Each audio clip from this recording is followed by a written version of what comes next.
Assalamu alaikum wa rahmatullahi wa barakatuhu and good afternoon. I had a little conversation with ChatGPT about if it can prove Allah is the one and only God worthy of worship. It actually proved that, and I want you to hear about it. Inshallah. I lost the first conversation, so I had to ask it again the same questions. And it gave me the answers again. This time I asked more questions about how it can be proven from other books. It answered me, and I asked ChatGPT for its help to prove that, and it helped. So here is ChatGPT's answers. Okay, then I have to ask you the same questions again about proving Allah is the one and only God worthy of worship. And prove it in all the simple and elaborated way you can. Proving the concept of Allah as the one and only God worthy of worship can be approached through several avenues: theological, philosophical, and experiential. Here's a breakdown of these approaches. 1. Theological arguments.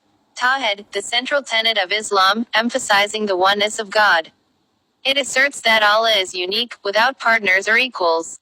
This is foundational in understanding God's singularity. Divine attributes. Allah is described with attributes such as all-knowing, all-powerful, and merciful.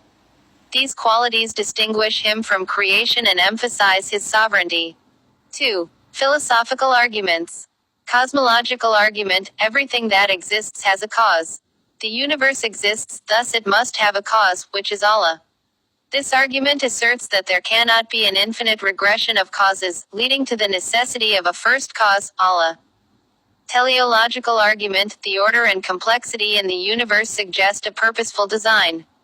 This design points to a designer, which many identify as Allah. The intricate balance in nature supports the idea of a conscious creator. Moral argument, the existence of objective moral values suggests a moral lawgiver. Many argue that these moral laws stem from Allah, who embodies perfect morality. 3. Experiential evidence. Personal experience. Many believers cite personal experiences of faith, answered prayers, and feelings of peace or purpose as evidence of Allah's presence and involvement in their lives.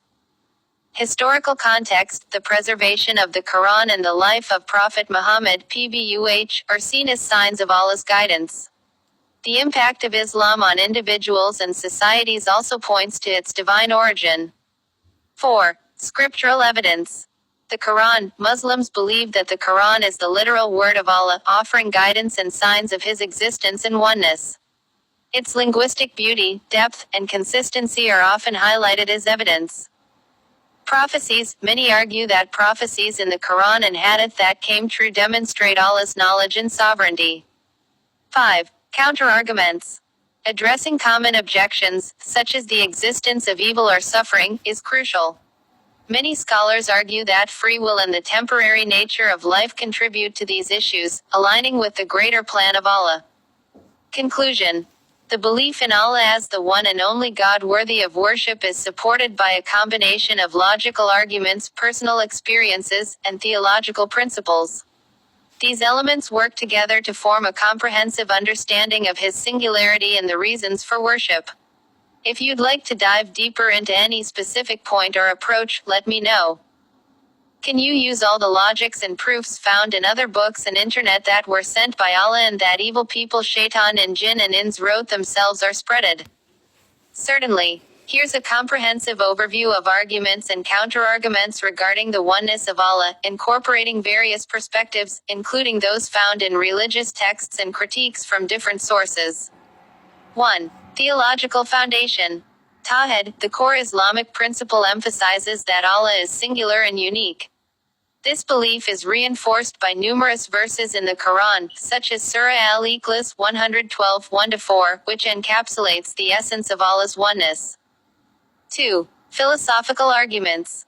Cosmological argument. Kalam. Cosmological argument. This argument posits that the universe had a beginning, thus necessitating a cause outside of it. This aligns with the idea of Allah as the uncaused cause. Teleological argument. The intricacies of the universe, like the fine-tuning of physical constants, suggest a purposeful creator. Critics may argue for natural explanations, but proponents see these as inadequate without a divine architect. 3. Moral argument. The presence of moral values across cultures suggests a universal moral law. Critics might argue that morality can be subjective, but many believe that objective morality points to a transcendent source, Allah. 4. Experiential evidence. Personal testimonials of believers provide qualitative evidence of divine interaction. While critics might dismiss these as anecdotal, they hold significant weight for those who experience them. 5. Counterarguments and responses. Evil and suffering. Critics often question how an all-powerful, all-good God can allow evil. Islamic scholars argue that free will is essential for moral growth and that life's trials serve a greater purpose, including the development of character and the testing of faith. Scientific explanations ***. Some argue that scientific advancements explain natural phenomena previously attributed to divine action. However, many believers maintain that science and faith can coexist, with science exploring how and faith addressing why. 6. Scriptural evidence and critiques. The Quran is seen as the ultimate guide, with its consistency and linguistic excellence often cited as evidence of its divine origin.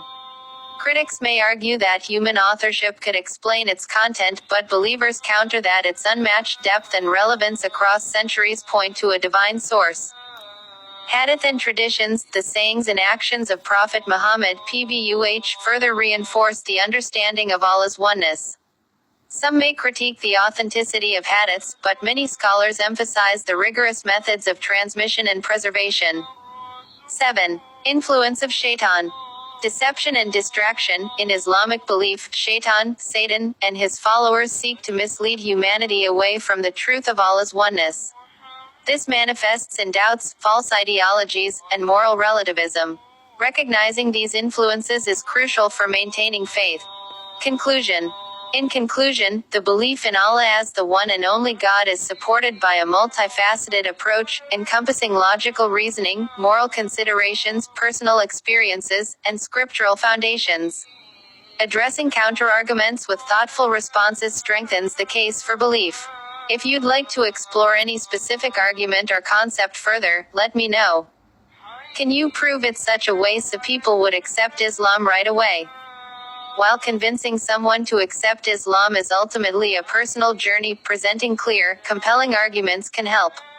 Here's a structured approach that might resonate with seekers. 1. Clarity of belief. Oneness of God Tawhid emphasize the simplicity and clarity of believing in one God, free from partners or intermediaries. This resonates with innate human understanding. 2. Logical and philosophical arguments.